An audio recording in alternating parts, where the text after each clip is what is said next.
दाहोद जिला कांग्रेस सेवा दल ने तिरंगा यात्रा निकाली। दिनांक 7 मार्च 2024 को कांग्रेस पार्टी के राष्ट्रीय नेता राहुल गांधी की भारत जोड़ो यात्रा गुजरात के जालोद नगर से शुरू होगी। कांग्रेस पार्टी इस यात्रा को गुजरात के अलग अलग इलाकों में रैली के तौर पर निकाल रही है, इसलिए इस यात्रा को आगामी लोकसभा चुनाव से पहले की तैयारी के तौर पर भी देखा जा रहा है। 7 मार्च को राहुल गांधी की भारत जोड़ो यात्रा जालोद नगर के ठूठी कंकासिया चौक से मुवाड़ा जाला वसैया चौक तक निकाली जाएगी। इस तिरंगा यात्रा के जरिए लोगों से अपील की गई कि वे राहुल गांधी के शहर आगमन से पहले उनका स्वागत करें और राहुल गांधी की भारत जोड़ो यात्रा को सफल बनाकर कांग्रेस पार्टी का समर्थन और सहयोग करें। इस यात्रा का मुख्य उद्देश्य शहर के लोगों के साथ साथ मतदाताओं को राहुल गांधी की भारत जोड़ो यात्रा के बारे में जागरूक करना और कांग्रेस का सहयोग करना था। दाहोद जिला कांग्रेस सेवा दल की ओर से तिरंगा यात्रा निकाली गई। इस तिरंगा यात्रा के माध्यम से कांग्रेस पार्टी के कार्यकर्ताओं ने अपील की कि बड़ी संख्या में लोग भारत जोड़ो यात्रा में शामिल हो और कांग्रेस पार्टी का सहयोग करें और कांग्रेस पार्टी को मजबूत करें। आगामी 7 मार्चना रोज आदरणीय राहुल गांधीजी भारत जोड़ो न्याय यात्रा लईने गुजरातમાં પ્રવેશ કરી રહ્યા છે, ત્યારે એના ભાગરૂપે સેવા દળના અમારા કાર્યકર્તા અને હોદ્દેદારો તેમજ અહીંયા સ્થાનિક અમારા નેતાગણ સાથે છોટી ચોકડીથી ઝાલા વસૈયા ચોક મુવાડા સુધી તિરંગા યાત્રાનું આયોજન કરવામાં આવ્યું છે। તિરંગા યાત્રા અમારા નેતા આવે એના પહેલાંની અમારી એમની આવકારવાની અને એમનું ભાવભીનું આમંત્રણ એમને આપી અને એમનું સ્વાગત કરવા માટે અમારા સેવાદળ દ્વારા આ પ્રોગ્રામનું આયોજન કરવામાં આવ્યું હતું।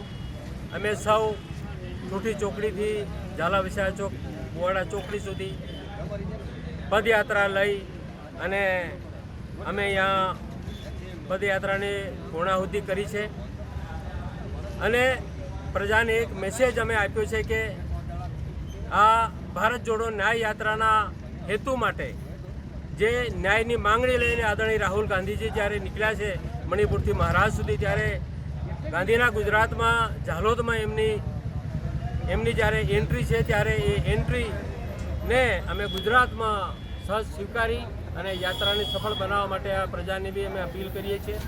ડૉક્ટર મિતેશ ગરાસિયા, માજી ધારાસભ્ય ચાલો।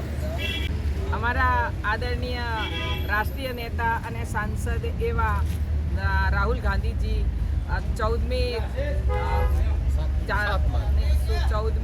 જાન્યુઆરીથી નીકળીને 7 માર્ચે ઝાલોદમાં ટૂંકી નાકા આગળ આવવાના છે અને પદયાત્રા કરવાના છે, રોડ શો કરવાના છે। આદિવાસી, બક્ષી અને એસસી અને ગરીબો માટે થઈને નીકળ્યા છે, કિસાનો માટે નીકળ્યા છે, બહેનોના સન્માન માટે નીકળ્યા છે, એમને થતા અન્યાયને રોકવા માટે નીકળ્યા છે। યુવાનોને નોકરી આપવાની અને આપણા જે બેરોજગારો છે એને નોકરી આપવાના આ બધા પ્રશ્નો લઈને રાહુલજી નીકળ્યા છે। તો એના ભાગરૂપે સેવાદળની પાંખ વડે આ એક જાગૃતિનો પ્રોગ્રામ હતો। ડૉક્ટર પ્રભા કિશોર કાલિયા, એક્શન પીડા। सरदार का कर्ज चुकाना है, सम्मान वापस दिलाना है। आ स्लोगननी साथे हूँ धनजी पाटीदार ऊंझाना बाजुमां उनावानो રહેવાસી છું। રાહુલ ગાંધીજી મણિપુરથી લઈ અને કાલે ગુજરાતની અંદર 7 તારીખે ગુજરાતની અંદર પ્રવેશ કરી રહ્યા છે, ત્યારે અમારા સરદાર સન્માન સંકલ્પ આંદોલન સમિતિ એક મુહિમ ચલાવી રહી છે મોટેરા સ્ટેડિયમ પર, જે સરદાર વલ્લભભાઈ પટેલ સાહેબનું નામ હટાવી અને વર્તમાન વડાપ્રધાન નરેન્દ્ર મોદીજીએ પોતાનું નામ અંકિત કરાવી અને જીવતા જગત્યું કર્યું છે। એને લઈ અને રાહુલ ગાંધીજીને અમે આવેદનપત્ર આપવાના છીએ। જેવા ગુજરાતની અંદર ગુજરાતના ઝાલોદની અંદર પ્રવેશ કરશે ત્યારે અમે એમને આવેદનપત્ર આપવાના છીએ, અમારી વાત રજૂ કરવાના છીએ। અને ભારતીય જનતા પાર્ટીના સાંસદ સુબ્રમણ્યમ સ્વામીજી પણ બોલ્યા છે કે ગુજરાત સરકારે પોતાની ભૂલ સુધારી અને મોટેરા સ્ટેડિયમ પર નરેન્દ્ર મોદીનું નામ હટાવી દેવું જોઈએ। તો અમારી સમિતિ 3 દિવસથી આ કાર્યકાળના અંદર અહીંયા અમે આવી ગયા છીએ અને વધુમાં વધુ લોકોને મીડિયાના માધ્યમ દ્વારા કહેવા માગીએ છીએ કે તમે આવો, ભારત જોડો ન્યાય યાત્રા ને તમારે સમર્થન કરવું પડશે। કારણ કેમ ભારત જોડો ન્યાય યાત્રા કાઢવામાં આવી તો ગાંધી બાપુને તો મેં કોઈએ જોયા નથી, પણ હાલ જે ગાંધી આવી રહ્યા છે એ ગાંધીને સમર્થન કરવા માટે હું છું સરદાર બની અને અમારા સરદાર સન્માન સંકલ્પ આંદોલન સમિતિના અધ્યક્ષશ્રી અને અમારી ટીમ અહીંયા આવી પહોંચી છે.